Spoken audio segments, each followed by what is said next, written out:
Hey, this is Russ. Now, if you watched the last two Russ's Rights, you might know that I went on the trip down to the Botanic Garden using the North Branch Trail. Well, that's about a 60-plus mile trip for me.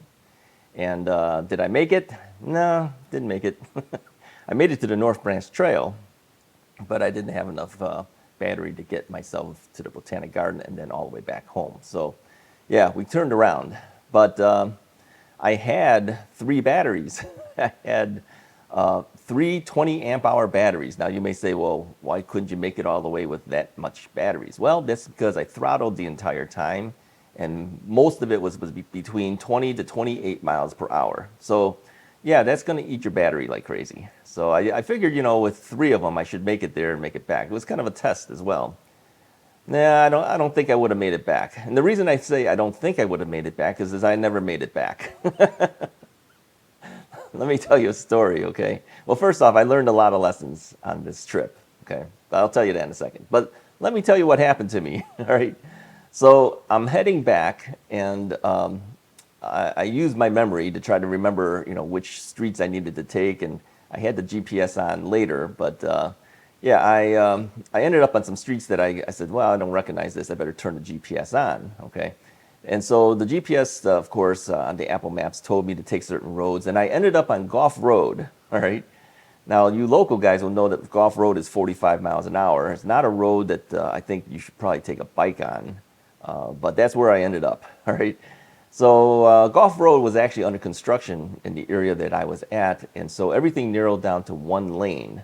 And so the left lane was closed, right lane was open. So I'm doing as fast as I can. I'm doing 28 miles per hour. And there was a car behind me. He was desperate to try to get past me. But of course he couldn't do it because, as you know, I typically take 1/3 of the lane. And the shoulder was not one that you want to ride on. Because, on the shoulder, you have a lot of debris, right? When cars go, it just kind of pushes all the dirt and all the pebbles and everything gets pushed off to the shoulder. Well, if you ride your bike on there, it's going to be trouble, right? So I didn't do it. I stayed 1/3 into the lane as I normally do, so there's no possible way this guy could pass me. I could see him. I could see him in the rear, the side view mirror, right on the left side. I can see that he'd move his car a little bit, and he'd I can't make it, so he'd move it back to the center of the lane. Then he'd move it a little bit more, see if he can get past me. He couldn't do it.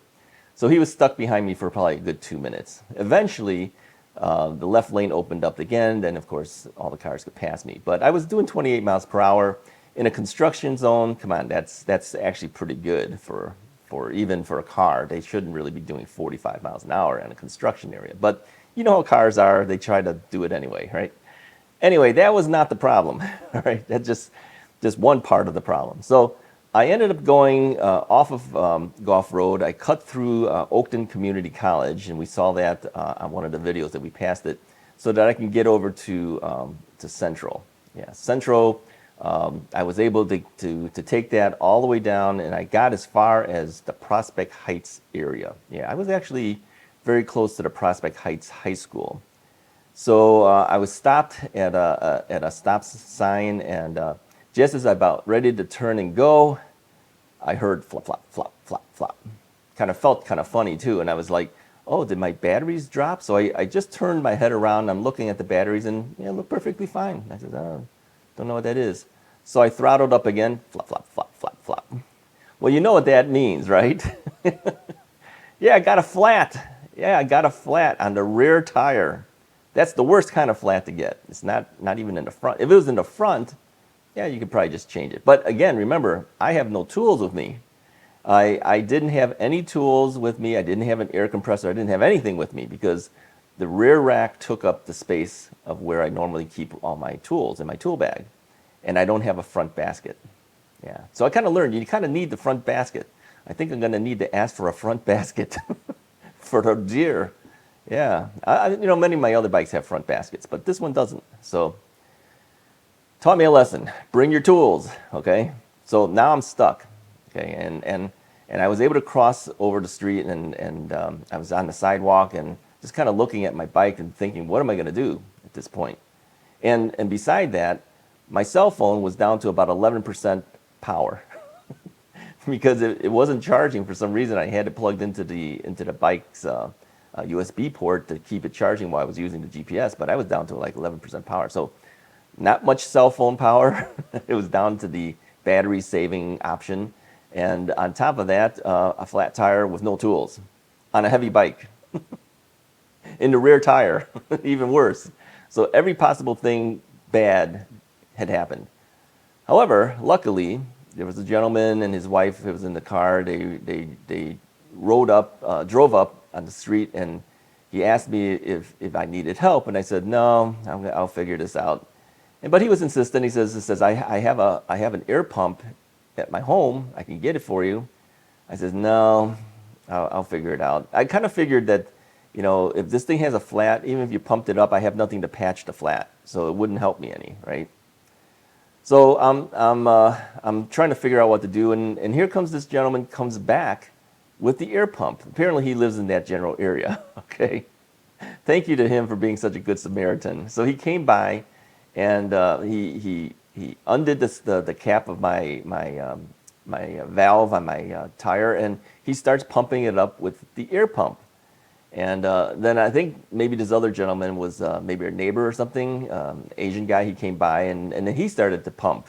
He wanted to know why was the rider not doing the pumping. I told him the rider is too tired to pump. So both these guys are pumping up my tire for me, and yeah, it filled up with air. It didn't last long. So he told me there was a bicycle shop maybe about 1.5 miles down the road. He says maybe with the pumped up tire you can get yourself there. So I thanked them. They went on their way, and I went on my way. I hopped on the bike, and I rode for about 1 block. And then of course the air was all gone again. Yeah, maybe if I pushed it 1.5 miles, that would have been another story. But you know, I got a bad knee. I got a replaced knee and everything, and my hips hurt and everything. I can't push a bike 1.5 miles. You know, this bike is pretty heavy, right? As you know, it's over 90-something pounds, and then by the time you add in the 2 extra batteries that are on there, it's over 100-something pounds. Yeah.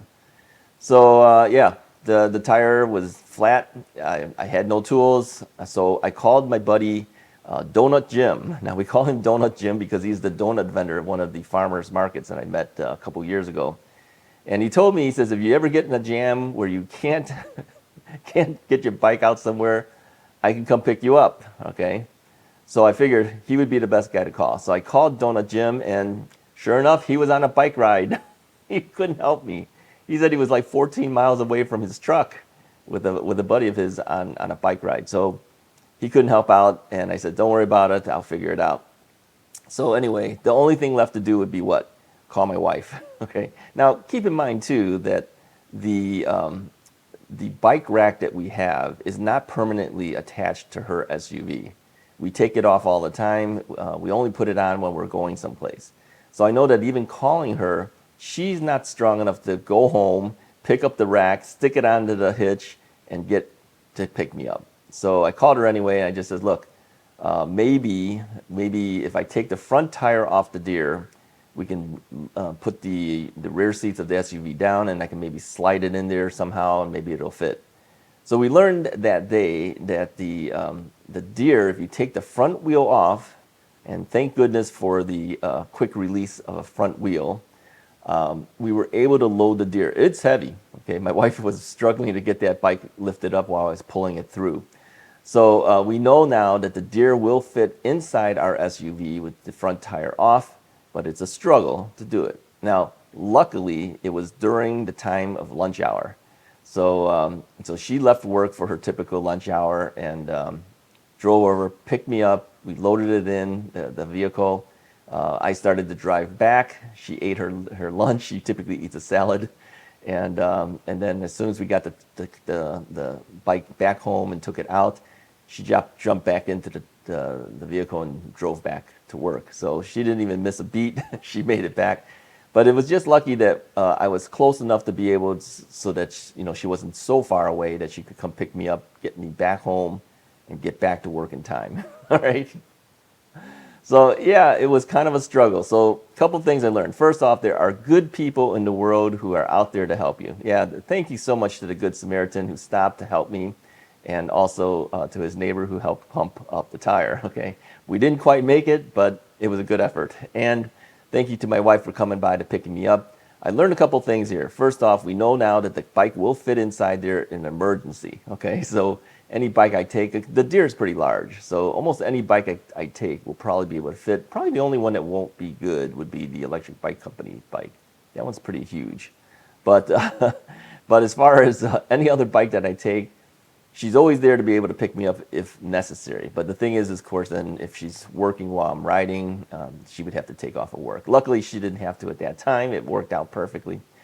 But also, you have to keep your tools with you and keep your air compressor. Now, even if I did, I would have struggled to try to get that thing to work because it's the rear tire. You have to take everything apart to do it. And I know that taking a tire off the wheel is not an easy task. And even with tire levers, it's not an easy task. So now I still have to struggle now to try to fix this flat. So what caused the flat? Let's talk about that. What is the most typical thing when you say that you got a flat? What is it that most people think would have happened to get the flat? Yeah, a nail. A nail in the rear tire. Now, come on, this thing's only 4 inches wide as a tire. How does it find a nail? It's so cliche. Yeah, a tire with a nail in it. That's what did it. So what am I going to do? I'm going to try to take off the tire. I've changed rear tires before I did it on the Rad bike, but you know, just trying to change tires and things like that before. I know that these rims are really big and it might be difficult for me to take off. So at worst case, here's what I'm going to do. I may have to take the tire to REI or some other place to change the flat for me if I can't get the tire off of the rim. Okay. I tried once before. I tried to take these things apart. I was able to do it on some bikes, but some bikes is really hard to do. So I'm going to make the effort to try to do it. And if it is like that, then I'm going to change out the inner tube. Now, some people say just patch it, but I have a spare inner tube, so I'm going to just put a fresh inner tube in there. I may put a patch for the hole that the nail created. I'll put that on the inside maybe. But other than that, you know, it's just a flat. Now, some may say, why don't you have flat out or slime or something like that in all your tires? Well, you know, I have a lot of bikes. I don't want to put it in every single one. So, yeah, I don't know whether I will do that. I do have some extra slime, but a lot of people don't seem to like the slime. I do have slime inside the Rad Power Bikes Rad Rover 5 because it was the first bike I had, so I did that. I think if I was to put something else in there, it might be flat out. I think a lot of people feel that the flat out is a better choice. But, you know, am I going to do that for 20 bikes? I mean, I really have to seriously think whether I want to do that or not. But even worse, of course, is being stranded and not being able to get back because of it. So it might still be worth doing it. But, yeah, I've got some serious thinking to do. I went to my dentist yesterday, and the hygienist asked me how often do I ride my bike, and I said, almost every day. So yeah, I do take my bike out a lot. Yeah, and I go some far places sometimes. That's why we got all the extra batteries, right? So yeah, I can't be calling my wife all the time. I gotta have to figure out how I'm gonna deal with it. And you know, if it was a front tire, it wouldn't be so bad. I'd probably sit back, take it apart, and fix it if I had all my tools with me. But the rear tire is another story. That's a tough one. Yeah. So anyway, maybe you'll learn something from this story too. You know, have a backup plan. You know, have someone that you can call. Have a plan of attack, right? And if that one doesn't go, you have to have a backup to that backup to get yourself out of that situation. So luckily, it wasn't so hot. It was probably like upper 70s, something like that. So yeah, it worked out, but with the help of others.